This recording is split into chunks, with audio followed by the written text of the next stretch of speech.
अभिभावक, देश के एक योग्य विचारक, राष्ट्रीय स्वयंसेवक संघ के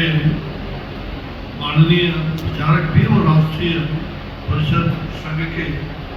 उसके कार्यकारिणी के सदस्य और जिन्होंने इस संस्थान का स्थापना किया, आज उनका मार्गदर्शन ही हम लोगों के लिए पाथेय होगा। माननीय इंद्रेश जी यहाँ मंच पर विराजमान है, देश भर में घूम घूम कर अलग जगह पे रहते हैं, हम सब लोगों को प्रेरणा मिलता है। यहाँ बैठे हुए lieutenant general doctor Rajnandan Singh ji, Shri Jasvir Singh ji, भाई डॉक्टर अजय पाल सिंह जी, हमारे doctor Varnika Sharma, colonel Shri H R. Rana ji, और इस संस्थान को सजाने में जिनकी महत्वपूर्ण भूमिका है, ऐसे हमारे मित्र भी हैं, राष्ट्रीय स्वयंसेवक संघ के प्रचारक हैं श्री गोलक बिहारी जी, उपस्थित आप सभी यहाँ आए हुए राष्ट्रीय सुरक्षा जागरण मंच के सभी पदाधिकारीगण, हिंदी बंधुओं, भाई और बहनों, मीडिया के हमारे सभी साथियों, आज जिस विषय को और जिस प्रदेश में आपने यहाँ ये देवभूमि, हम सब भगवान से यहाँ एक तरह से कह सकते हैं, उनसे अपने अपने लिए तो है ही, संपूर्ण समाज और राष्ट्र के लिए कुछ उनसे आराधना करने आए। इस प्रकृति के, इस वन के, इस क्षेत्र में, और इस प्रकार की इतनी अच्छी 3 दिनों तक जो ये बैठक होने वाली है, तो निश्चित रूप से कुछ न कुछ इस मंथन से हम कुछ निकाल करके जाएंगे जो समाज के लिए उपयोगी है। मुझे लगता है कि यहाँ जब हम सभी लोग सुरक्षा की बात करते हैं, तो जहाँ राष्ट्र की सुरक्षा है हमारे लिए, जहाँ सीमा की सुरक्षा है, ये तो सबसे बड़ी बात है जिसको आप बराबर देशवासियों को जागृत करते रहते हैं। लेकिन जहाँ तक हमारी सुरक्षा और जो सचमुच में हमारा ध्यान बस सैन्य सुरक्षा की ओर चला जाता है, तो वह सुरक्षा केवल एक भूभाग तक और एक देश तक ही सीमित होती है। लेकिन आज आवश्यकता इस बात की है कि हमारी जो सुरक्षा या संवर्धन, जिसके लिए एक बृहद एवं राष्ट्रीय संगोष्ठी है, और जो विषय आपने उसमें हमें बताया है, दिया है, संपूर्ण समुद्र, पृथ्वी और संपूर्ण जीवों का संबंध और उनके अस्तित्व से जुड़ा हुआ है, जो पर्यावरण का हम कह सकते हैं कि पर्यावरण संरक्षण की दिशा में, और हम सब लोग उसमें जुटे हुए हैं। और वह पर्यावरण जो जलवायु परिवर्तन और उससे होने वाली जो हानि है, उससे कैसे सुरक्षित रहे, उसके बारे में हमें जागरूक स्वयं भी रहना है और जागरूक बनाना है। जहाँ तक पर्यावरण किसी राष्ट्र तक की ही सीमा नहीं है, ये तो पूरे भूमंडल कह सकते हैं, पूरे भूमंडल और की इसकी सीमा है, और उस पर निवास करने वाले जितने सूक्ष्मतम जो जीवाणुओं से लेकर और जिराफ तक, ये उस पर पड़ता है। इसलिए पर्यावरण का यह जो जलवायु परिवर्तन, आज हम कह सकते हैं कि विश्व की सबसे बड़ी आज समस्या और चुनौती भी है। जहाँ तक मुझे ऐसा लगता है कि समस्या के निदान के लिए विश्व के सभी देशों ने अपने अपने ढंग से इसका प्रयास भी किया है और कर रहे हैं, किंतु आज इसकी गंभीरता का अनुमान इस आधार पर लगाया जा सकता है कि जलवायु का जो परिवर्तन के लिए जो आयोजित बैठक संयुक्त राष्ट्र संघ की जो बैठक से भी बड़ी बैठक हुई थी, और संयुक्त राष्ट्र संघ में तो केवल 193 देशों के सदस्य आए थे, लेकिन इसकी बैठक में सदस्य देश भी शामिल हुए, जो संयुक्त राष्ट्र संघ के बैठक से भी बड़ी बैठक। और आप सभी जानते हैं कि अभी जो हमारा यह प्रकृति के संरक्षण का जो हमारा दर्शन है और विश्व में प्राचीनतम जो सबसे प्राचीन और अनुकूल है, और खास करके जलवायु परिवर्तन के लिए भारत बहुत ही हम कह सकते हैं बिना अधिक उत्तरदायी न होते हुए भी, और इसके संरक्षण संवर्धन में माननीय प्रधानमंत्री श्री नरेंद्र भाई मोदी जी ने जो ग्लासगो के सम्मेलन में विश्व को, पूरे विश्व के समुदाय को जो उन्होंने लाइफ स्टाइल और एनवायरनमेंट, जो जीवन जीने का जो मंत्र है, लाइफ का जो मंत्र है, उसको लेकर के क्या, और संपूर्ण विश्व को अभी ग्लासगो के कॉन्फ्रेंस में पिछले वर्ष उन्होंने पंचामृत के माध्यम से जलवायु परिवर्तन को रोकने के लिए अपने प्रयासों से विश्व को, संपूर्ण विश्व समुदाय को अवगत कराया। और आप जानते हैं कि भारत की जो आबादी, दुनिया की आबादी का 70% आबादी भारत की है,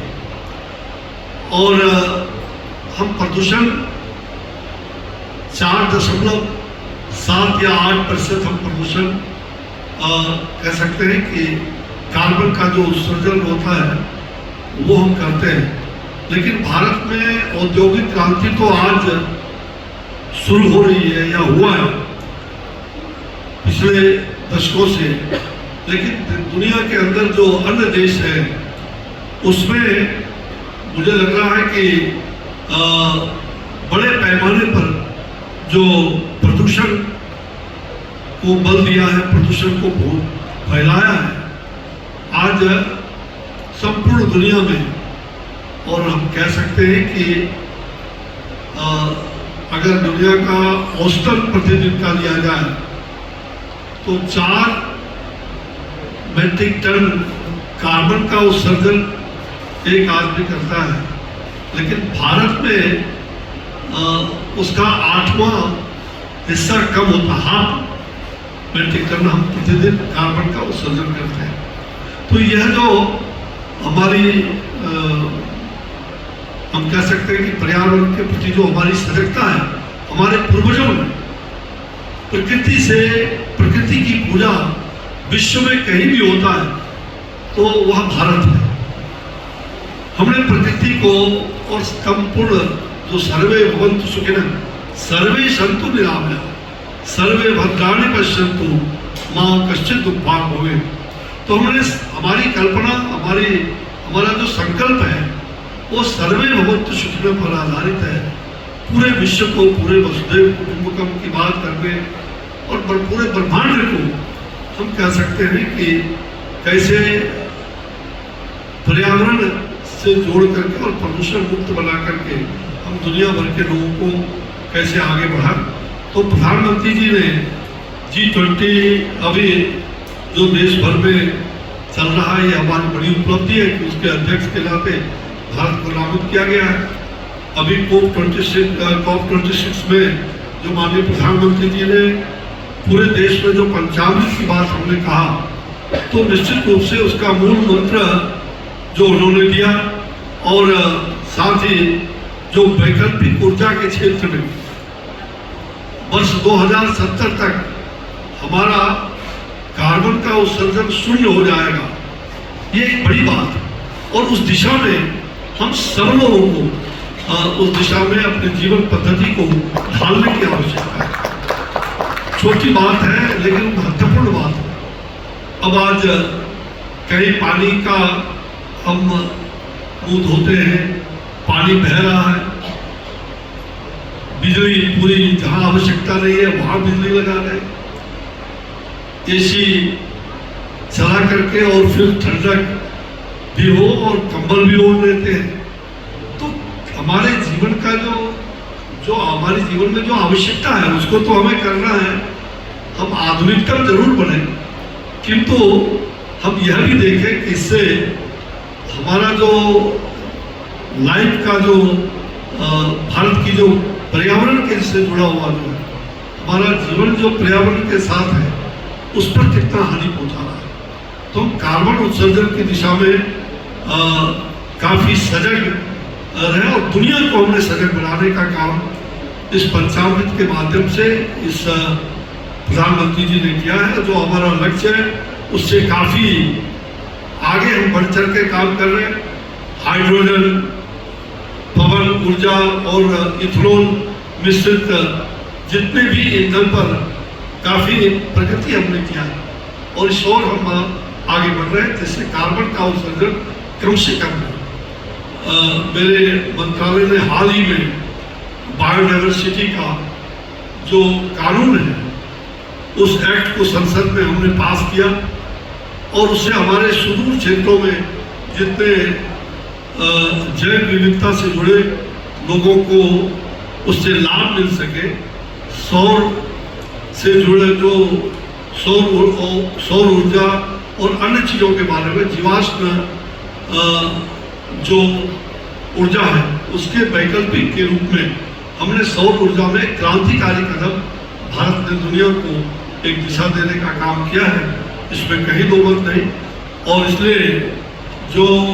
हमारे सुदूर क्षेत्रों में जैव विविधता से जुड़े लोगों को लाभ मिल सके और उनके जो पेटेंट नियम हैं उन नियमों को सख्त कर दिया गया है ताकि हमारे जो दुर्लभ इस क्षेत्र में जड़ी बूटी का, खास करके उत्तराखंड देवभूमि है, जड़ी बूटी का प्रचुर मात्रा में यहाँ है। और यहाँ मैं अभी एक सप्ताह पहले भी आया था, माननीय मुख्यमंत्री जी और हम लोग थे और उस कार्यक्रम में उन्होंने कहा कि हम इसका एक ऐसा प्रदेश जो प्रकृति का स्वयं पहले से ही हमें हर प्रकार की चीज़ें यहाँ पर्याप्त मात्रा में उपलब्ध है, तो ये जड़ी बूटी का और उसकी उपलब्धता के लिए पूरी दुनिया में प्राकृतिक चिकित्सा को कैसे बल दिया जा सकता है उस पर वो बल दे रहे हैं। तो मुझे लग रहा है कि हमारे इन सभी दुर्लभ जड़ी बूटी का उचित मूल्य जनजाति समूहों में, खास करके जो जनजाति समूह के लोग जगह जगह रहते हैं उनको इसका लाभ मिल सके, इसको भी हमें सुनिश्चित करना है। मुझे लगता है कि आज जो हम वन में निवास करने वाले जो लोगों के बारे में, जो जीव जंतु है, उसको भी हमने देवता के समान पूजनीय स्थान भी दिया है। ये जो प्रकृति का दिया हुआ जितना भी चीज है, तो प्रकृति और संस्कृति हम लोग बार बार कहते हैं नेचर, कल्चर, लिटरेचर और देन फ्यूचर। तो नेचर, कल्चर, प्रकृति के साथ संस्कृति का जो जुड़ाव सचमुच में हमें अपने विरासत को भी साथ, जो विरासत में हमें मिला है उसको हमें आगे बढ़ाने की आवश्यकता है। और आज़ादी के 75वें वर्ष का यह जो अमृतकाल और आने वाले 25 साल के बाद जब देश 100वां वर्ष आज़ादी का मनाएगा, उसकी रूपरेखा तैयार करके 2047 तक हम इस भारत को कैसे परम वैभव के शिखर पर पहुंचाएं, जो विश्व गुरु के रूप में हमारी तमन्ना है, हम विश्व गुरु की ओर कैसे अग्रसर होते हुए अपने लक्ष्य तक पहुंचे, इसकी परिकल्पना सरकार ने किया है। और मुझे लगता है कि हमारे यहाँ श्रीमद् भागवत गीता में जो कहा गया है, अश्वत्य सर्ववृक्षाणां देवर्षीणां च नारदः गंधर्वाणां चित्ररथः सिद्धानां कपिलों में, यानी मैं समस्त वृक्षों में अश्वत्थ पीपल हूँ और देवर्षियों में नारद हूँ, मैं गंधर्वों में चित्ररथ और सिद्ध पुरुषों में कपिल हूँ। इसलिए भारतीय जनमानस पीपल को भी ईश्वर का रूप हमने उसमें दिया है। और आप सभी कोविड के कालखंड से अवगत हैं कि किस प्रकार से कोविड के कालखंड में ऑक्सीजन के कारण कितने लोग हमें छोड़ चले गए। अब परिवार का परिवार बर्बाद हो गया, पूरी दुनिया के अंदर जो स्थिति छाई, और उससे हम सब लोगों ने सबक लिया है। और हम चाहते हैं कि जो पेड़ वृक्ष की बात कहते हैं लोग वृक्षारोपण के बारे में, और हम यह भी कहते हैं कि एक वृक्ष 10 पुत्र के समान होता है, तो हम पर्यावरण की रक्षा के लिए कार्बन के उत्सर्जन को हम अधिक से अधिक वृक्ष लगा करके ही कार्बन उत्सर्जन को हम कम कर सकते हैं, समाप्त कर सकते हैं। तो निश्चित रूप से हमारा जो इस प्रकार के शुभ कार्य है और अच्छे हर पेड़ पौधे में जो ऑक्सीजन हमें प्राप्त होता है, भारत सरकार ने उसके लिए आदरणीय प्रधानमंत्री जी के मार्गदर्शन में एक बड़ी योजना देश भर में हमने, जहां शहरों के अंदर शहर संकुचित है, कोई ऑक्सीजन उनको कम मिलता है, उसके लिए जगह जगह नगर वन और नगर वार्ड का योजना, इसको भी लगभग 1000 इस प्रकार की योजना बना करके हमने आवंटित किया है। और वो काम हमारा आगे बढ़ रहा है ताकि हम ऑक्सीजन को अधिक से अधिक शहरी क्षेत्र में विशेष करके दे सकें और कार्बन के उत्सर्जन को हम समाप्त कर सकें। तो मुझे लगता है कि आपका यह जो कार्यक्रम है, जहां आप राष्ट्रीय सुरक्षा की बात करते हैं, वही आपने प्रकृति को की रक्षा के लिए एक संकल्प हम सब लोगों को कहा जाए लेने की आवश्यकता है। आप जानते हैं कि जलवायु परिवर्तन के लिए आज दुनिया के जो तथाकथित विकसित देशों की सीमा तक ही हम उत्तरदायी नहीं है, फिर भी हमने सन 2017 तक जो 2070 तक जो नेट जीरो करने का लक्ष्य निर्धारित किया है, वो जिन देशों का योगदान नगण्य है, वह भी इसकी विविधता से बच नहीं पाए। और अभी 7 मई 2023 को कनाडा में जो अल्बर्टा जंगलों में आग लगी, तो वह हमारे लिए बड़ा ही, जो आग नहीं बल्कि एक दावानल के रूप में उभरा। इससे जंगल का तापमान 15 डिग्री तक बढ़ गया और अनुमान लगाया जा रहा है कि 20 डिग्री तक ये हो सकता है। ये हमारे लिए बहुत बड़ी एक चुनौती है। और एक बार अगर हम सोचें कि 20 डिग्री अगर तापमान बढ़ने पर वहाँ रहने वाले जीवों का अस्तित्व कैसे बचेगा। सचमुच में दूसरी तरफ सन 2020 में जो भयंकर कह सकते सूखा और अकाल पीड़ित सोमालिया और इथोपिया, इन देशों में भयंकर जल तांडव जो वहाँ के लोग झेल रहे हैं, और जल तांडव कितना प्रलयकारी होता है, इससे उत्तराखंड की धरती, यहाँ से हम इस बात को अधिक जान सकते हैं। और मैं तो इस देवभूमि पर मेरा दूसरा जन्म हुआ है। मैं पुनर्जन्म 2013 में मैं इसी देवभूमि में स्वपरिवार श्री केदारनाथ में मैं 17 लोगों को लेके हम गए थे। आधे लोग हमारे आज भी छूट गए, और कितने बार डूबते भरते हमने अपने परिवार बच्चों को, छोटे छोटे बच्चों को अपना बचा पाए। लाखों लोग उसमें हताहत हुए। मैंने उस प्रकृति के कुरुंदर को बहुत ही निकट से देखा ही नहीं बल्कि झेला। कई दिनों तक, 4 दिनों तक गर्म में रह करके उस -, डिग्री टेम्परेचर में। तो निश्चित रूप से हम कह सकते हैं कि ये आज प्रकृति का जितना हम दोहन करेंगे, प्रकृति उतना ही हमें कष्ट देगी। प्रकृति रक्षति रक्षिता, प्रकृति की रक्षा करना, अगर हम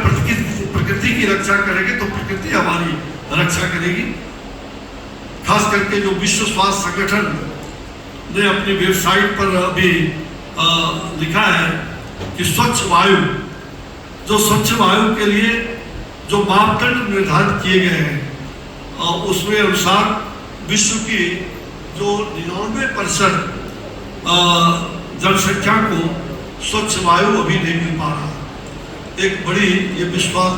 वर्ल्ड हेल्थ ऑर्गेनाइजेशन ने इस प्रकार का, और प्रदूषण और स्वास्थ्य पर द लांसेट की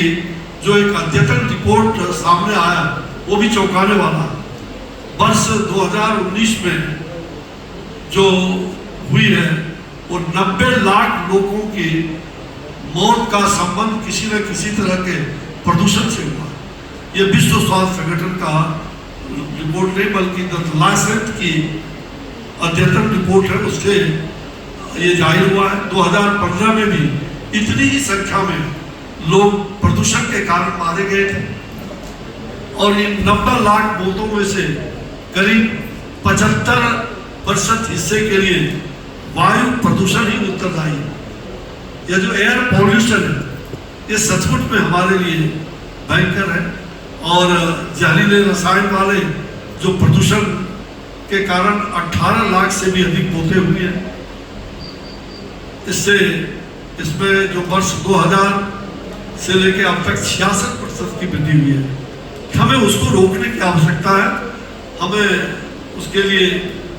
एक चुनौती के रूप में स्वीकार करना होगा,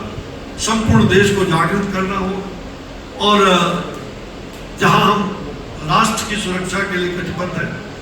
अगर प्रकृति का ही प्रकोप अगर होता रहा तो फिर राष्ट्र कहाँ से बचेगा। और इसलिए आपने जिस कार्यशाला का यह आयोजन किया है ये निश्चित रूप से बहुत ही उपयोगी, और ये मैंने पहले ही कहा कि 3 दिनों तक आप सब लोग यहाँ रह करके प्रकृति की गोद में, जिस प्रकार से आप हर मुल्क के लोग, हर राज्य के लोग लगभग यहाँ पहुँचे हुए हैं, तो आप सबका मैं इस कार्यशाला के लिए शुभकामना भी देता हूँ, और आयोजक मंडल को मैं बहुत बहुत बधाई देता हूँ।